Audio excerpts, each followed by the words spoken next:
எந்த க்ஷணம் பகவான் தடுத்து ஆட்கொள்றானோ அந்த க்ஷணத்திலேருந்து அவளுடைய லைஃப் ஸ்டைலே மாறிவிடும். யார் சொல்லியும் யாரும் திருந்த மாட்டான். ஒருத்தர் திருத்துற அளவுக்கு சக்தி கிடையவே கிடையாது. உண்மையா எப்ப திருந்துவான்னா அந்தர்யாமி பகவான், அவன் ததாமி புத்தி யோகம் தம் அப்படின்னு அவன் புத்தியை கொடுக்கணும். அந்த ஒரு வைராக்கியம் வந்துடுதுன்னா அப்புறம் கோட்டியும் ஒண்ணுதான், லட்சமும் ஒண்ணுதான், ஒரு ரூபாயும் ஒண்ணுதான். பகவான் எதுவரையில் அனுமதிச்சிருக்கானோ அது வரையில் தான் நம்ம கிட்ட பணம் தங்கும்.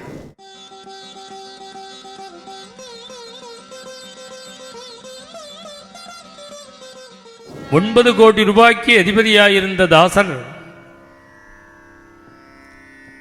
பகவானுடைய ஒரு கருணையினால க்ஷண நேரத்தில் ஒரு பக்தி, பிரேம பக்தி சித்திச்சு சகலத்தையும் தியாகம் பண்ணிவிட்டு பண்டரிபுரத்தை நோக்கி வரார், பாண்டுரங்கனை நோக்கி. பண்டரிபுரம்ங்கிறது மகாராஷ்டிரா தேசத்தில் இருந்தாலும் கர்நாடகா பார்டர்லேருந்து 40 கிலோமீட்டர் தான் பண்டரிபுரம். அதனால்தான் கன்னட தேசத்து பக்தாளும் அதிகமாக உண்டு, மகாராஷ்டிர பக்தாளும் அதிகமாக உண்டு.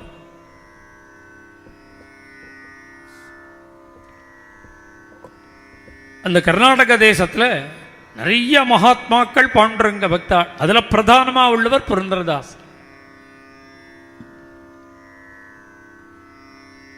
பண்டரிபுரத்தை நோக்கி வர்றார். நேத்தி வரையில் அவருடைய வாழ்க்கை எப்படி இருந்தது அப்படின்னு கேட்டால் இப்படிதான் இருந்தது. துளசிதாசருக்கும் துளசிதாசர் சரித்திரத்தை பார்த்தா அவர் சரித்திரம் இப்படிதான் இருந்தது. அவரை மாதிரி மனைவியிட்ட பிரியம் வச்சவாளே கிடையாது. பில்லுமங்கல சுவாமிகளுடைய சரித்திரமும் அப்படிதான் இருந்தது. எந்த க்ஷணம் பகவான் தடுத்து ஆட்கொள்றானோ அந்த க்ஷணத்திலேருந்து அவளுடைய லைஃப் ஸ்டைலே மாறி போயிடுச்சு. லைஃபே மாறி போயிடுச்சு.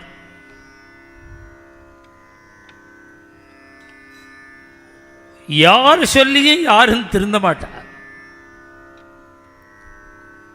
ஒருத்தர் திருத்துற அளவுக்கு சக்தி கிடையவே கிடையாது. யார் சொல்லியும் திருந்துற மாதிரி இருக்குமே தவிர திருந்த முடியாது. உண்மையா எப்ப திருந்துவான்னா அந்தர்யாமி பகவான், அவன் ததாமி புத்தி யோகம் தம் அப்படின்னு அவன் புத்தியை கொடுக்கணும். அவன் புத்தியை கொடுத்தா வேணா திருந்த முடியுமே தவிர எப்படி திருத்த முடியும்? க்ஷண நேரத்தில் அவருக்கு மனசு அப்படியே மாறி போயிடுது. பாண்டுரங்கனுடைய சரணத்துக்கு வந்துடுது.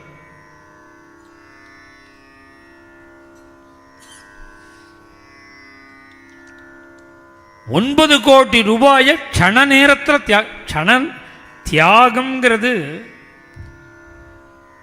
அந்த ஒரு வைராக்கியம் வந்துடுதுன்னா அப்புறம் கோட்டியும் ஒண்ணுதான், லட்சமும் ஒண்ணுதான், ஒரு ரூபாயும் ஒண்ணுதான்.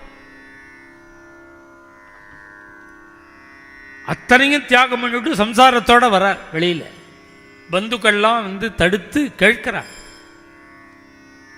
அழகா கதவை பூட்டிட்டு உனக்கு யார்கிட்ட நம்பிக்கை உண்டோ அவர்கள்ட்ட சாவியை கொடுத்துட்டு பண்டரிபுரம் போயிட்டு வரக்கூடாதா? இப்படி கதவை திறந்து வச்சுட்டு போறையே அப்படின்னு கேட்க, திரும்பி வரதா இருந்தால் தானே இந்த ஏற்பாடெல்லாம் பண்ணணும். நான் திரும்பி வர அபிப்பிராயமே இல்லை, பண்டரிபுரத்திலேயே இருந்துருவேன். யாரை நம்பி போறேன்னார். அவர் கேட்கிறார், யாரை நம்பி போகணும்? 1 ரூபாயா 2 ரூபாயா? 9 கோடி ரூபாய் ஆச்சு. 9 கோடி ரூபாயை விட்டுட்டு போறையே. எத்தனை கோடி இருந்தா என்ன? என்னுடைய கிரகத்தில் தான், வீட்டில் தான் இருக்கு.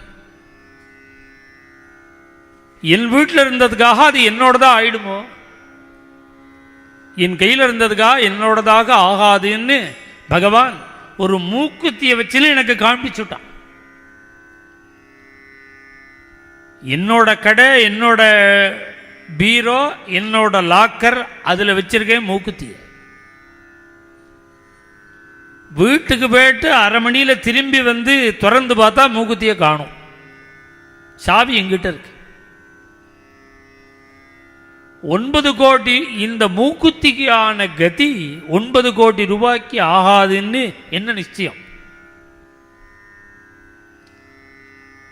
பகவான் எதுவரையில் அனுமதிச்சிருக்கானோ அது வரையில் தான் நம்ம கிட்ட பணம் தங்கும். மேலும் இது போன்ற சிறப்பான நிகழ்ச்சிகளை காண இப்போவே லைக் பண்ணுங்க, ஷேர் பண்ணுங்க, மறக்காம சப்ஸ்கிரைப் பண்ணுங்க.